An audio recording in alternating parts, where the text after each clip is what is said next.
something called navigating the narrative, which I found interesting. Are you comfortable talking about that? Sure. Yeah. Go for it. Absolutely.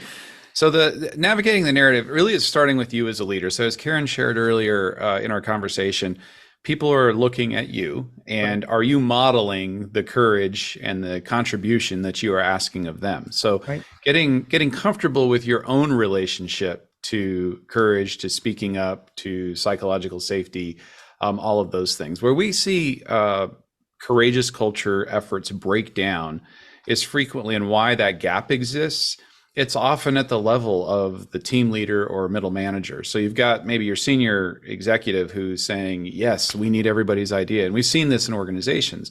And and they're asking and they're doing, and then you get to that middle level manager who has all their own insecurities and they're worried about somebody else getting credit, and they're not and so they're shutting down ideas, or they're stealing credit for other people's ideas, which incidentally was one of the most fascinating parts of all that research that we did. Was 56%.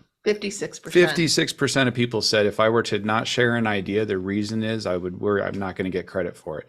Right. That's astounding. And we'll share that in a keynote or in a workshop or something. And you can watch the sea of heads go, it's like, it's a shared experience. And so that navigating the narrative is all about tapping into your own moments of courage. We all have them.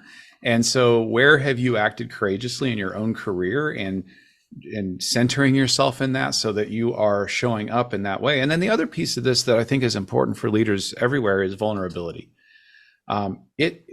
There's a tool that we use in cultivating curiosity. We encourage leaders to ask what we call a courageous question. Right.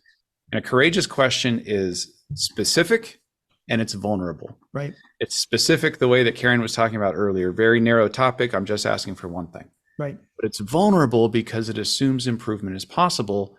And when I'm asking a question as a leader, there is an implication that I don't have the answer. Right. Or I might have an answer, but it's not the answer. And for many leaders, that actually takes courage to put themselves in that way. And yet it's completely silly hubris to think you're going to have all the answers.